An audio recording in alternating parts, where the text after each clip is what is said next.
Hi guys, welcome to Football Unspoken, the home of unique football takes. Now, let's get to the episode. So Rob, I'm not in the mood for hellos today. Why not? Now, it's international break. I'm done with this bollocks. So we're going to go straight to trivia today. There's no time for hellos on the international break week. And so my trivia question for you today is, how many of these damn international breaks happen during the Premier League season? Oh man. Right. So there's obviously this one, early doors. I know there's like a late season one or like a fairly late season one. What is it? Four. I think four. Oh, solid, Rob. It's exactly four. I'm in a much better mood automatically. That one, right. So you got it bang on. There's one in September, October, November, and then March. It's a bit of a weird order. And so how they work is as far as FIFA is concerned, it's a 9-day international break. And that'll be important later for our discussion. So let's get into it. The question I have for you today is, what would you give up in a football sense to remove the international breaks from our Premier League season? I'm gonna go with a real road one, and I think people are gonna be upset with me. But I'd 100% get rid of the League Cup to not have to deal with international breaks. I think, I enjoy the League Cup, but it's quite clearly the third tier competition. And when you add Europe in, it probably ends up being like the fifth tier, maybe above the Conference League, and that's a hard maybe. International break just annoys me because it's, especially early season, I think I'd be less annoyed if there wasn't 3 early season. I don't agree with you on the Carabao Cup or the Community Shield, or not Community Shield, sorry, the Cup there, the League Cup, getting rid of that.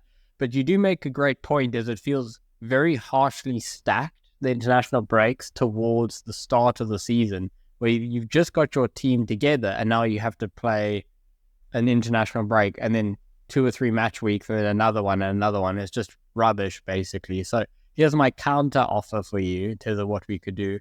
How would you feel as a football fan as we take away all those international breaks, but we have one big international break for January? So what we would have is basically the month of January would be one big international break. It would be over the transfer window period. And my reasoning, and I know maybe I haven't sold you yet, my reasoning is you'd have the transfer market going during. So it's kind of like when you have the month before the season starts, like a month, and there's transfers going on, which is at least a bit interesting. The other benefit is, if your team gets some injuries between August and end of December, you have that month to actually get those players back. So a season like last year, where maybe a Newcastle or Man U had really bad injury problems, they could kind of use that month to get some of those players back, as well as if those injuries weren't going to come back, let's say, till the end of the season, you have a proper month to make transfers. Because it's always a carnage situation where clubs are trying to make transfers in January, but they're also trying to play 2 games a week at the same time. So that's my counter offer for you. The one thing I'll say is I enjoy the carnage, though. I like January's always a funny window because there's always something that loses a striker or loses a key midfielder, pays obscene amount of money, like Liverpool with 30 million for an unproven Andy Carroll. You always get that kind of stuff, and it's because there's all this chaos going around. You phrased that really well now. The next thing I was like, no, man. And now I've gone, actually, hang on, because the one thing, especially players consistently talk about, is overcrowding of fixtures. There's too many fixtures going on. We need the winter break. But obviously, TV rights are sitting there going, I don't want to lose a month worth of, or 3 weeks worth of TV revenue because you're doing this. It also impacts your international breaks. It impacts your Euros or your World Cups when you have this kind of stuff, because you still have to get through the season. So I think that it makes a lot of sense, to be honest. Annoyingly, I'm really annoyed that you've made sense, actually, because normally I feel like I win you over to my side. But this time I feel like I'm on the back foot.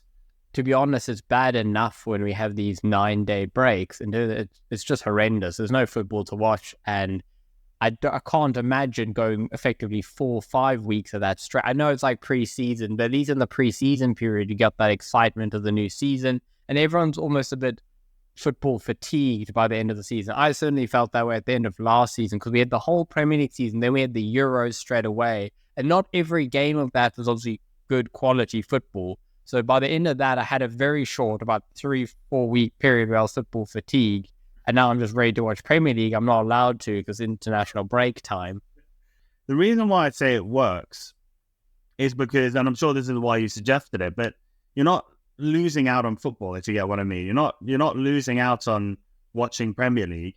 You just have a longer period of time where you have to watch international football and not club football, but it doesn't break up the season. You can actually get into the rhythm and the flow of watching Premier League. Like, I was really excited to watch the Premier League this weekend, and then remembered it's the international break and went, well, I don't know what to do with my Saturday now, to be honest. The weekend's ruined, just right from Friday night to Sunday that's just written off because there's no Premier League to watch, basically. One thing we haven't covered between us, actually, I think people maybe listening would be annoyed that we haven't discussed this yet, is neither of us have made a recommendation where there's just less international breaks being played. There was a suggestion at one point by an Arsene Wenger saying that what if we had a World Cup every 2 years as opposed to 4 years, but as the offer, there'd be no international breaks played during the season, just a World Cup every 2 years. Your top class elite players will probably only make 3, maybe 4 World Cups, and you're going to double that now. Like, you're going to give these players more chance. And I'm not saying it's going to make the World Cup irrelevant, but I just think the 4-year gap makes it a spectacle. You know, it's something people look forward to for 4 years. The World Cup, you got to see the big teams, big nations playing each other. I just think that it's not a good trade-off, honestly. And the other side of it, I think you're going to hamper international managers. As much as we berate the international breaks and how annoying they are and how useless they are quite important, especially for young players. You know, young players try to get into the international scene. They get the chance in these windows to go, because a lot of big clubs with their big players will hold on to them and say, "No, you're not going to be allowed to take them. Sorry." Fake an injury, fake something like that. That has happened. Is removing the international break isn't an option. As much as I hate it, as much as it annoys me, I think you can't remove them. So Arsene Wenger's theory around that, where you're talking about how, you know, teams play every top player gets 3 to 4 goes at a World Cup. His theory was 4 years was too long of a period between World Cups. As in, if you have a golden generation for Belgium or Spain or England, whoever, or Brazil, whoever it is, if the average age of that team, let's say, is 29, they have one go to World Cup. Maybe they go out on a dodgy refereeing decision or a penalty shootout or whatever. The next World Cup, the average age of that team is now 33. That golden generation got 1 year, one World Cup where they were in their prime, and then they've lost it. The World Cup before, they all like 23, then all 27. I guess 31 still doable, but you kind of see the dynamics. So that was the theory. I'm not saying I agree with it, just putting it out there for the board. But what I actually wanted to bring forward, and I was annoyed that you kind of lied to my 1 month offer for a longer international break, is something I didn't know till we were going to film this episode, and I did a bit of research, was FIFA have actually made a change to the international break setup from after the 2026 World Cup. So after the 2026 World Cup, we will no longer have the 9-day September, October, November 9-day international breaks. We will now have one longer 16-day international break starting in September going through into October, and that will take place instead of the 3 9-day breaks across those 3 months. So after the 2026 World Cup, that change is coming into effect.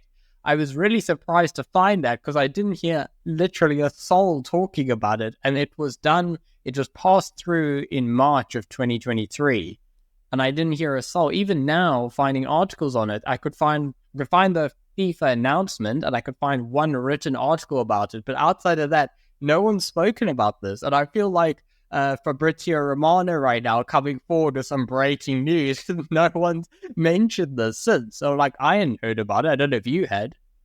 I definitely not heard about it. I did not know that at all.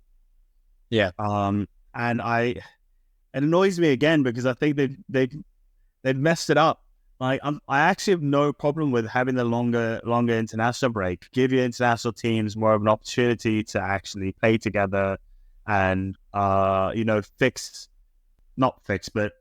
create an environment that allows you to actually compete, especially with your teams like England, where a lot of them played for rival teams, and that was the big issue in the early 2000s with that golden generation, the fact that those players couldn't come together.